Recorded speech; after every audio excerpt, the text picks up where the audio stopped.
As you and Charlie Brown would say, Eric, good grief. Good grief.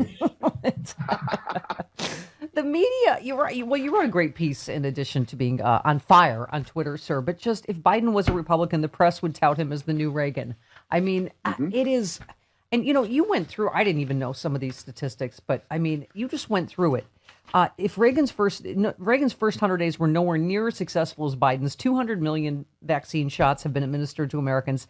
72% of Americans, including 55% of Republicans, say Biden has done an excellent job managing the COVID vaccination. Biden has witnessed an unprecedented growth on Wall Street, better than any of his predecessors going back 70 years. Jobless benefits have fallen to their lowest levels of the pandemic. Retail sales recently soared 10% as Democratic-backed stimulus checks hit bank accounts.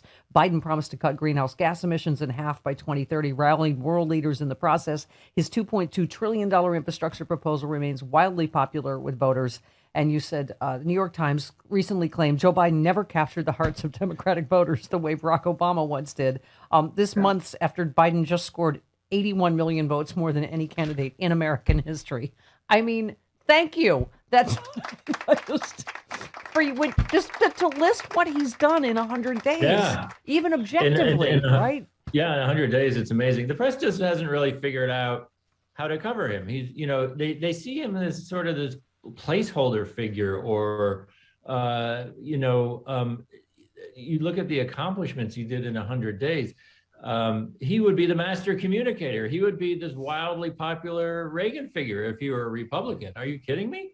And people might, and as I point out in the piece, people might forget, the press went crazy for Ronald Reagan in January, February, March of 1981, just completely fawning over this new, bright presence in Washington, and he's so upbeat and he's getting things done. Biden is running laps around what anything Ronald Reagan did during the first 100 days. But, we saw it at the press conference, his one press conference, right?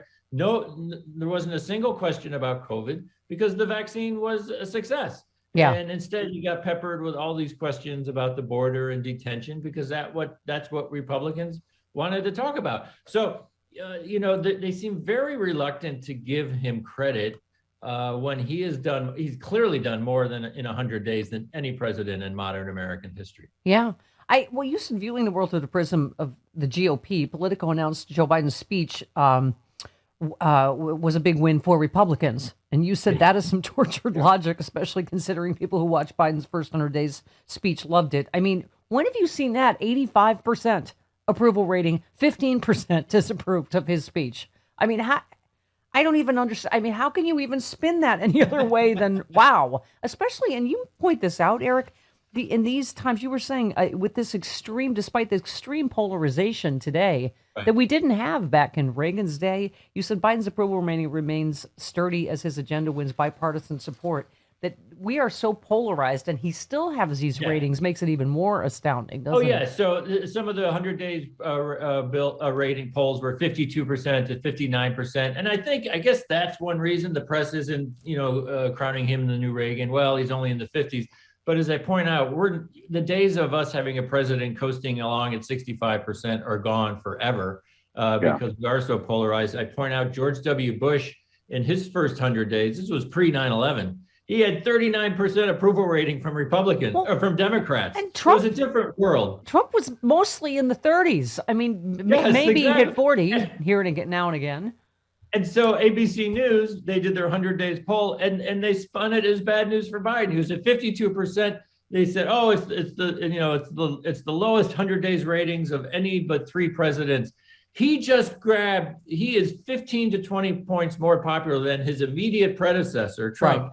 And ABC News tried to spin Biden's 100 days polling as bad news. I mean, come on. Yeah, and where's that story? He's 20 points more popular than his predecessor. Right, but you said the Beltway press hasn't figured out how to cover the low-key president who so clearly does not crave attention or insert himself into every news cycle. You said just 25% of Biden's early news coverage from mainstream media outlets has been positive, and yet he keeps posting big win after big win. Vaccination rollouts have become the envy of the world, an economy that's roaring back to life, signing into law the largest social spending bill in U.S. history. And you just were saying if a Republican had this jaw-dropping first 100 days, the Beltway press would be, they'd be running out of words, phenomenon, they would. Whatever, right? And if we just look at that COVID relief bill, the largest social spending bill in U.S. history, massively popular, he passed it by one vote. This wasn't an easy vote in the Senate. Even if he had just gotten rid of, set aside everything else that's happened in the 100 days, if he had just passed that huge bill by one vote in the Senate, he would have been crowned, the new LBJ, the new star. I mean, he's so savvy. He works nothing. It's just kind of nothing. Yeah. Well, you also were talking about, oh my God, the New York Times, this vaccine mistrust story. But you said, Cy, it's yet another Trump voter story.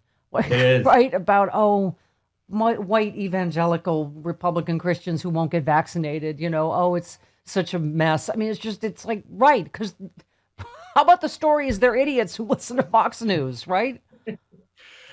The Times actually did two stories in 2 days, and this is their new, Trump voter and diner stories, right? They're going to venture into the heartland and really sit down with these people who won't get vaccinated and give them all these time and take their photographs and talk about what's really going on. They've been doing it for 5 years. What's going on is, these people have lost touch with reality, but that's not the coverage. The story is, well, they're just misguided. Oh, they just need to be convinced by their pastor. Give me a break. Give us a break. I mean, they're part of the Trump cult. They're not really part of our functioning society. And why do we give these sympathetic, fawning, coverage to these people? I mean, in the same week, Mitt Romney is booed, called a traitor and a communist by Republicans, and Liz Cheney apparently is about to get thrown out for saying that Donald Trump, was behind the insurrection and should not be, I first of all, I'm glad they're not taking Liz Cheney's advice because she's, seems to be one of the only sane ones. But so why is the coverage never, what is this drift toward insanity in the Republican Party and fascism? I mean, it's where their Republican candidate of just a handful of years ago is now considered a communist and a traitor, right? We've never seen any a former presidential nominee treated this way by his party ever in a million years. I mean, Dems in disarray, we wouldn't even have the words to describe if the Civil War was breaking out. Yeah. But a real quick point back to the Trump voters. And, we see this coverage a lot. Vaccines. Oh, half of Republicans don't want to get vaccinated. Oh, 60% of Republicans don't think Biden won the election. The press always presents this as if Republicans are half the country. Republicans are about 35% of the country. Right. If half of them don't want to get vaccinated, that's like 17% of the country. Right. It would be nice if they did, but the press likes to pretend, if Republicans don't want to get vaccinated, that must be half the country. They're not half the country. We have three countries. We have Democrat, Independent, and Republican. Democrat and Independent are the same thing. They are 2/3 of this country. Right. Yeah. Thank you. I mean, but the press says, well, if half Republicans won't do something, that's a big deal. It's really not. It's a very small radical minority, and we should kind of move on from them. And even the New York Times, as you say, in an article about GOP's uniform obstruction of Biden, the New York Times quotes one single Democrat in the final paragraph. And you said, by the way, the GOP's radical obstruction, which the New York Times whitewashes, is really about the dysfunction of modern politics. I mean, it's only Democrats or Biden that gets asked about bipartisanship, right? When you're like going, not a single one of them voted for anything that Biden put forward that is wildly popular, and you don't ask them like why. Apparently, they don't have any side in the bipartisanship, right? It's just and they never question their good faith. I mean, the New York Times always assumes Republicans are acting in good faith. In that article I was tweeting about, they actually called Republican hypocrisy about obstruction. They described it as Republicans being caught in a pickle. It's just this weird it's just this weird, happenstance. Oh, it's just a pickle. It's just radical obstruction, and it's just rampant hypocrisy. But their good faith is never questioned. They just happen to find themselves in this position where they refuse to vote on anything that a Democrat puts forward. As I think you said recently on Twitter, Eric, it's, they cast bipartisanship as, Biden throws out 70% of his infrastructure bill, right? That's their compromise, right? And you've said for a bill that he doesn't need one of their votes for. I mean, it's. These are not, infrastructure. These are not serious proposals. These are not serious for people. But Beltway Media wants to present this idea. Oh, there's back and forth. There's negotiations. Oh, these good faith Republicans want to meet in the middle. The middle of $2.2 trillion is not $500 billion. It's just not. Yeah. But they love this idea that, those two sides are going to sit down, and if they don't, it's Joe Biden's fault. Yeah.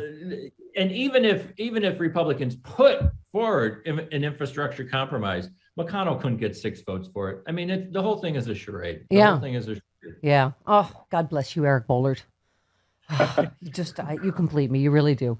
Thanks so much. Go read he's wildly popular, Hillary Clinton just did an interview this week. Hillary Clinton is a big fan, so would Ed O'Brien. Yep. It's just, everybody, all the cool kids.